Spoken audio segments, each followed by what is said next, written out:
आषाढ़ मास महत्व। जाने आषाढ़ माह में क्या करें और क्या ना करें। हर महीने में पूर्णिमा का पर्व मनाया जाता है। ज्येष्ठ माह में पड़ने वाली पूर्णिमा को ज्येष्ठ पूर्णिमा के नाम से जाना जाता है। इस पूर्णिमा से ज्येष्ठ माह का समापन होता है।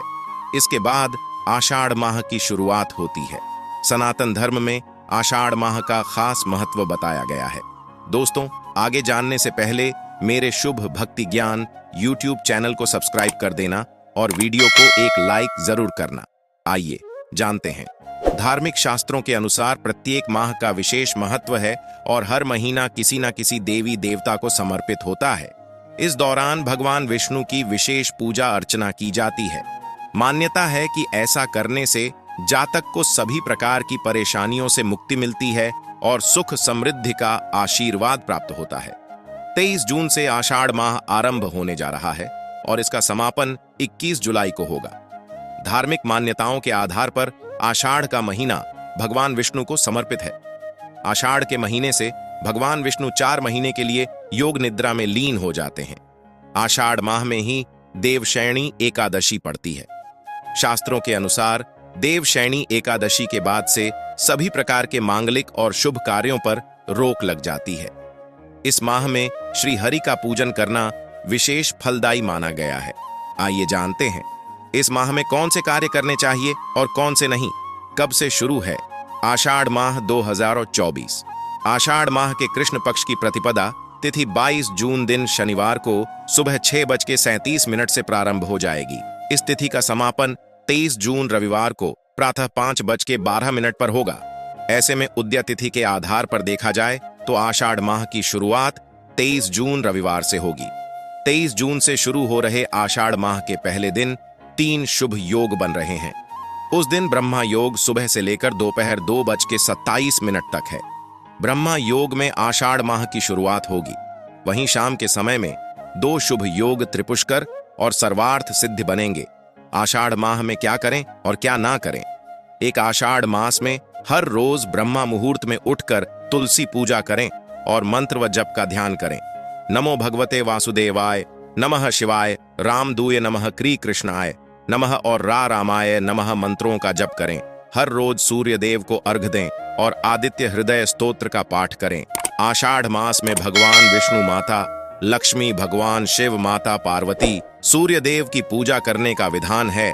आषाढ़ मास में दान यज्ञ व्रत देव पूजा करने से भाग्य का साथ मिलता है और सभी सुखों की प्राप्ति होती है। गरीब व जरूरतमंद लोगों की मदद करें और धन, कपड़ा, छाता, जल, अनाज आदि का दान करना चाहिए। आषाढ़ मास में तीर्थ यात्रा करने का विशेष महत्व है। ऐसा करने से शारीरिक और आध्यात्मिक लाभ मिलता है। 2 आषाढ़ मास में मैदान यज्ञ व्रत देव पूजा करने से भाग्य का साथ मिलता है और सभी सुखों की प्राप्ति होती है।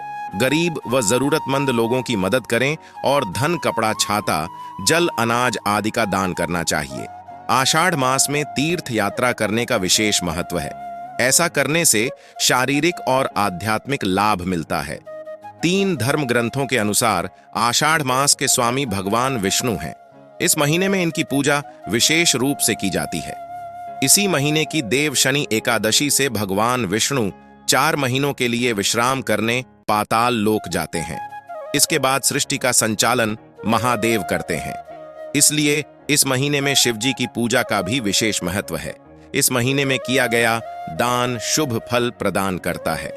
4 ग्रंथों में आषाढ़ महीने के प्रत्येक गुरुवार को भगवान विष्णु के वामन रूप की पूजा का विशेष महत्व बताया गया है। इस दिन छोटे बच्चे को भगवान वामन का रूप मानकर भोजन करवाया जाता है और दान भी किया जाता है। साथ ही इस महीने की दोनों एकादशी तिथियों पर भगवान वामन की पूजा के बाद अन्न और जल का दान करने का महत्व है। 5 धर्म ग्रंथों के अनुसार आषाढ़ मास में सूर्य पूजा का भी महत्व है। इस महीने में सूर्योदय से पहले नहाकर उगते हुए सूरज को जल चढ़ाने से बीमारियां दूर होती हैं। भविष्य पुराण में श्री कृष्ण ने अपने पुत्र को आषाढ़ मास में सूर्य पूजा का महत्व बताया है। श्री कृष्ण ने कहा है कि सूर्य ही एक प्रत्यक्ष देवता हैं, जिनकी पूजा से हर मनोकामना पूरी हो सकती है। 6 आषाढ़ मास में ब्रह्मचर्य के नियमों का पालन करना चाहिए। इस महीने में जरूरतमंदों को दान करने का विशेष महत्व है। स्कंद पुराण के अनुसार आषाढ़ मास में एक ही समय भोजन करना चाहिए। आषाढ़ मास में मसालेदार भोजन से बचना चाहिए और तामसिक चीजों का त्याग करना चाहिए। साथ ज्योतिष शास्त्र के अनुसार आषाढ़ माह में शादी विवाह जैसे मांगलिक कार्य नहीं किए जाते। इतना ही नहीं, इस माह में बासी खाना खाने की भी मनाही होती है। ज्योतिष शास्त्र में आषाढ़ माह में जल का अपमान करना भी अशुभ बताया गया है। ऐसे में पानी को बर्बाद न करें। शास्त्रों के अनुसार इस माह में तामसिक भोजन जैसे शराब, मांस और मदिरा आदि का सेवन नहीं करना चाहिए। 8. आषाढ़ माह में देवशयनी एकादशी पड़ती है। इस एकादशी से चतुर्मास की शुरुआत होती है। इस अवधि के दौरान मांगलिक कार्य जैसे जनेऊ संस्कार, मुंडन, शादी आदि कार्य नहीं किए जाते हैं। माना जाता है कि इन कार्यों का शुभ फल प्राप्त नहीं होता है। इस माह में जल की बर्बादी नहीं करनी चाहिए, इससे पानी का अपमान माना जाता है। आषाढ़ माह में देर तक नहीं सोना चाहिए, इससे इंसान का शरीर निरोगी रहता है। इसके अलावा तामसिक चीजें जैसे शराब और मांस, मदिरा के सेवन से परहेज करना चाहिए। 9. आषाढ़ माह में पिंडदान, तर्पण, स्नान और दान किया जाता है। मान्यता है कि इन कार्यों को करने से जातक को पूर्वजों का आशीर्वाद प्राप्त होता है और जीवन की परेशानियों से मुक्ति मिलती है। शास्त्रों के अनुसार इस माह में सूर्योदय से पहले उठकर स्नान करना चाहिए और सूर्य देव को जल अर्पित कर पूजा पाठ करना चाहिए। आषाढ़ माह में अधिक गर्मी पड़ती है, तो ऐसे में श्रद्धा अनुसार लोगों में जल और सतु समेत आदि चीजों का दान करें। इससे सुख समृद्धि में वृद्धि होती है। 10 धार्मिक मान्यताओं के अनुसार आषाढ़ माह में कुछ कार्यों को करने से बचना चाहिए, अन्यथा अशुभ परिणाम मिल सकते हैं। बता दें, आषाढ़ मास में विवाह, मुंडन, जनेऊ, गृह प्रवेश आदि नहीं किए जाते हैं। साथ ही बासी खाना खाने से बचना चाहिए। आषाढ़ महीने में वरुण देव की पूजा करें। इसके अलावा लक्ष्मी नारायण की पूजा करना अपार लाभ दिलाता है। इससे जीवन में सुख समृद्धि आती है। इस समय में तामसिक भोजन का सेवन भूल कर भी न करें। 11 आषाढ़ महीने की पूर्णिमा तिथि बेहद शुभ मानी जाती है। इस दिन पुण्य फल प्राप्ति के लिए पूजा, जप, तप और दान आदि से जुड़े कार्य करने चाहिए। ऐसा करने मनोवांछित फलों की प्राप्ति होती है, साथ ही संकटों में भी कमी आती है। आषाढ़ माह में गरीबों एवं जरूरतमंदों को लाल वस्त्र, श्रीफल आदि चीजों का दान करना चाहिए। इससे मां लक्ष्मी और भगवान विष्णु की कृपा बनी रहती है। इस दौरान रोजाना सुबह सूर्योदय से पहले सूर्य को अर्घ देना चाहिए। यदि आपके घर परिवार में समस्याएं चल रही हैं, तो सुख समृद्धि के लिए आषाढ़ मास में किसी भी विशेष दिन पर यज्ञ अथवा हवन जरूर कराएं। 12 आषाढ़ मास में देवशयनी एकादशी, चातुर्मास प्रारंभ, गुप्त नवरात्र प्रारंभ, गुरु पूर्णिमा आदि कई प्रमुख व्रत त्योहार मनाए जाते हैं।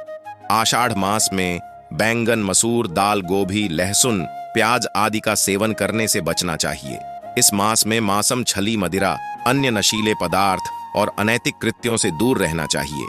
आषाढ़ मास में पत्तेदार सब्जी, हरी सब्जियां बिल्कुल नहीं खाना चाहिए और तेल वाली चीजों से बचना चाहिए। इस मास में क्रोध, अहंकार, घमंड आदि चीजों से दूर रहे। इस मास में किसी को अपमान न करें और अपशब्द ना बोलें। साथ ही घर पर आए किसी व्यक्ति खाली हाथ ना लौटाए। नोट: उम्मीद है आप सभी को वीडियो पसंद आई हो, तो मेरे शुभ भक्ति ज्ञान यूट्यूब चैनल को सब्सक्राइब कर देना और वीडियो को लाइक जरूर करें। यह तमाम जानकारी जन रुचि को ध्यान में रखकर दी जा रही है। ज्योतिष और धर्म के उपाय और सहों को अपनी आस्था और विश्वास पर आजमाएं। कंटेंट का उद्देश्य मात्र आपको बेहतर सलाह देना है। इस संदर्भ में हम किसी प्रकार का कोई दावा नहीं करते हैं। और जाते जाते एक बात करना चाहूंगा, मेरी इस वीडियो को ज्यादा से ज्यादा शेयर करना। मिलते हैं नेक्स्ट वीडियो में। धन्यवाद। आपका दिन शुभ जाए।